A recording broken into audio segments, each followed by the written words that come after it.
Hi, neighbor. So today I want to talk about what it's like to be your own boss or an entrepreneur.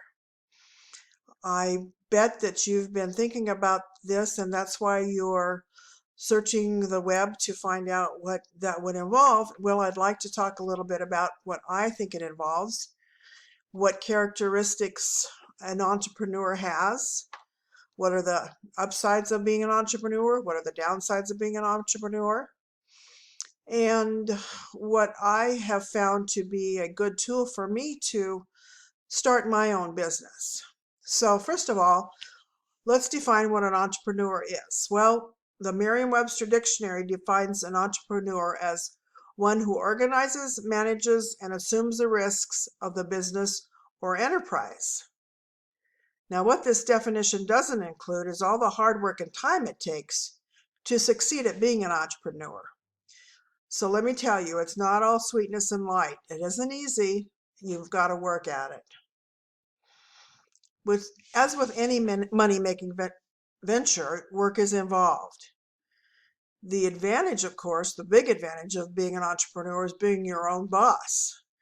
But the flip side of that is that you've only got yourself to blame. So you may be asking yourself, well, why should I be an entrepreneur? Well, some of the high points are you control your destiny, you have location flexibility, you have flexible hours, and you have unlimited learning potential. Now, these are some of the characteristics that I think an entrepreneur needs. If you're going to be successful, you need to have vision. So you have to have a passion about your business. You've got to believe in what you're doing. You've got to be driven and determined. I think this is probably the most important part of being an entrepreneur, is to have that vision, because that's going to be the power and the force that continues to drive you in your pursuit. I think also that another characteristic is to have creativity. You want to be able to think outside the box and look at ways that you might be able to earn the money you want to earn. You also need to have motivation, because there's going to be days that you don't feel like doing any work, or that you're just lacking in the drive to sit down and do it. You know that we force ourselves to go to our 9-to-5 jobs all the time, because if we don't, we're in trouble. Well, motivation is key if you want to be your own boss. You've got to motivate yourself. Another characteristic that I found is very important is to be informed, especially informed about your topic, but just an overall basis of being informed, so that you know what's happening out in the world. You know what's happening in your niche or in your market. That's very important. Another characteristic is that you need to be adaptable.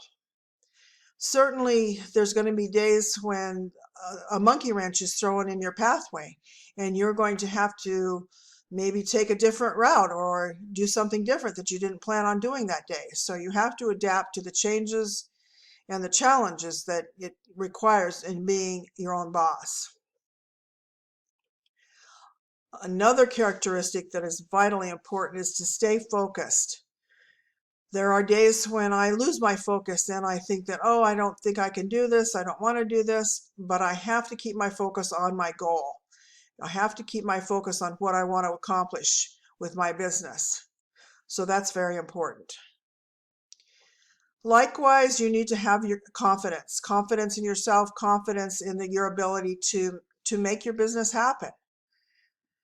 And second to last characteristic that I think is important is to be decisive. You can't just waffle back and forth and just think, oh, well, should I try this? Should I try that? Should I do this? Should I do that? And you also shouldn't start one thing and then give that up and start another thing. Be decisive and stick to what you've decided upon. And then lastly, you have to be able to take some risks. Are you willing to put in the time? Are you willing to find out whether or not you are going to be successful at this?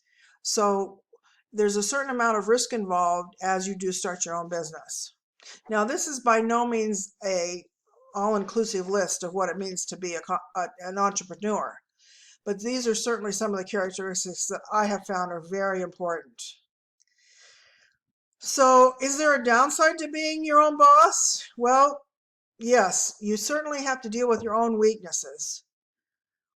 Personally, I have a fear of failure and I find it hard to accomplish parts of my business. So, daily I need to face those fears of failing and just putting my nose to the grindstone.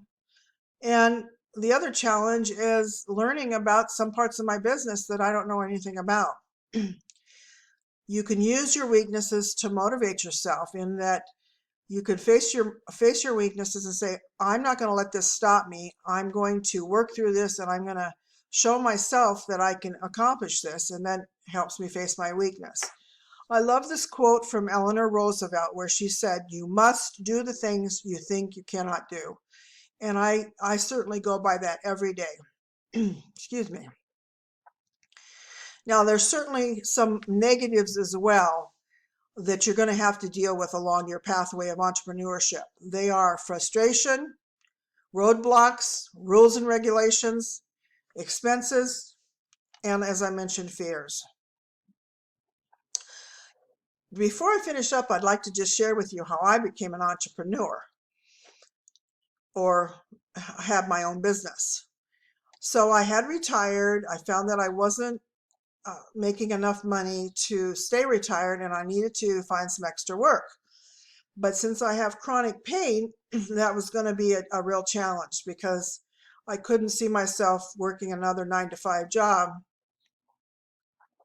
and not being able to deal with my chronic pain. So I explored some work at home options, and I came upon the platform that I've been using, which is called Wealthy Affiliate. Now, I had no experience in affiliate marketing, no experience in website building, or really any experience in business. So if you have even one of these skills, you would be ahead of me. But if you're not, don't worry. As I explored the platform of Wealthy Affiliate, it became clear to me that I could work from home, set my own hours, and hopefully make some money. The wonderful thing about Wealthy Affiliate is that it teaches you everything you need to know about building a successful website.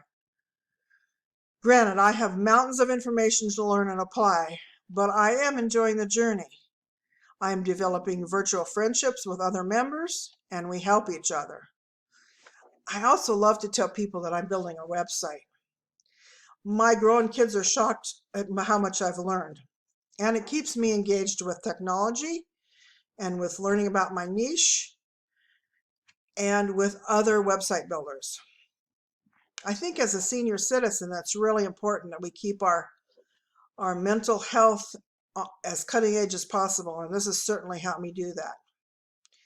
So if you're interested in more information, you could check out my two websites. So one is called thenaturalpainremedy.com. The other one is called helpfulresourcesforseniors.com. And you can also check out the link that I have in this post to find out about Wealthy Affiliate. And if you decide to try it out, then you can click on that link and sign up. Now, signing up is free for a week. You can check out the platform, see if you like it, see if it's for you. And if you do end up joining, then I will receive a referral fee for that. Okay, so if you've got any questions or comments, please leave them in the